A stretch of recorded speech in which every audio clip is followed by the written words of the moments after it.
Hello guys. So இந்த வீடியோவில் வந்து பார்த்தீங்க அப்படின்னாக்க நீங்கள் இப்போ பிரிவில் பார்க்குற மாதிரி ஒரு நியோன் எஃபெக்டில் ஒரு இமேஜை ஏஐ மூலிமா எப்படி எடிட் பண்ணுறதுன்னு தான் நாம் இந்த வீடியோவில் பார்க்க வரோம். ஸோ வீடியோ ஃபுல்லாக ஸ்கிப் பண்ணாமல் பாருங்கள். வீடியோக்குள்ளே போகிறதுக்கு முன்னாடி நீங்கள் நம்ம சேனலை சப்ஸ்கிரைப் பண்ணலை அப்படின்னாக்கா மறக்காமல் நம்ம சேனலை சப்ஸ்கிரைப் பண்ணிக்கோங்க. அப்படியே பக்கத்தில் ஒரு பெல் ஐக்கனை கிளிக் பண்ணி ஆல் ஆப்ஷனை சூஸ் பண்ணிக்கோங்க. ஓகே, இப்போ வந்து உங்களோட குரோமை வந்து ஓப்பன் பண்ணிக்கோங்க. ஓப்பன் பண்ணிட்டு இப்போ வந்து சர்ச் பாக்ஸில் பிங்கில் வந்து சர்ச் பண்ணி உள்ளே போய்க்கோங்க. உள்ளே போனதுக்கப்புறம் கீழே வந்து பார்த்தீங்கன்னாக்க கிரியேட்டர், அதாவது இமேஜ் கிரியேட்டர்னு ஒரு லிங்க் இருக்கும். ஜஸ்ட் அதை கிளிக் பண்ணிங்க அப்படின்னாக்க நெக்ஸ்ட் பேஜ் ஓப்பன் ஆகும்.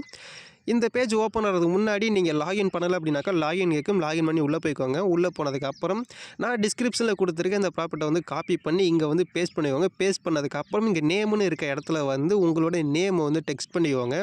நான் வந்து எக்ஸாம்பிளுக்கு எஸ்என்பின்னு வந்து டைப் பண்ணிக்கிறேன். டைப் பண்ணிட்டு அப்படியே கீழே பார்த்தீங்கன்னாக்கா ஒயிட் ஃபாண்ட், அதாவது ஃபாண்ட் கலர் வந்து ஒயிட் கலரில் கொடுத்துருக்கோம். ஸோ அந்த ஒயிட்டை வந்து எரேஸ் பண்ணிவிட்டு உங்களுக்கு நியோன் கலர் என்ன கலர் வேணுமோ அந்த கலரை வந்து டெக்ஸ்ட் பண்ணிக்கோங்க. நான் வந்து எக்ஸாம்பிளுக்கு இப்போ க்ரீன் நியோன் கலர்னு வந்து டெக்ஸ்ட் பண்ணிக்கிறேன். நீங்கள் ரெட், ஆரஞ்சு உங்களுக்கு எந்த கலர் பிடிச்சிருக்கோ அந்த கலரை வந்து இந்த இடத்துல டெக்ஸ்ட் பண்ணிக்கோங்க.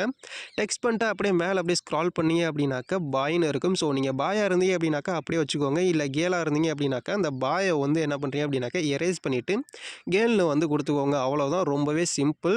இதில் வேறு எந்த சேஞ்சஸும் இல்லை. இதை வந்துட்டு எடிட் பண்ணிட்டு கீழே வந்து பார்த்தீங்கன்னாக்கா கிரியேட்னு ஒரு ஆப்ஷன் இருக்கும். ஜஸ்ட் அந்த கிரியேட்டை கிளிக் பண்ணிங்க அப்படின்னாக்கா உங்களுக்கு இமேஜ் வந்து அப்படியே லோட் ஆகி நீங்கள் டெக்ஸ்ட் பண்ண மாதிரியே உங்களுக்கு வந்து இமேஜ் வந்து கிடச்சிரும்.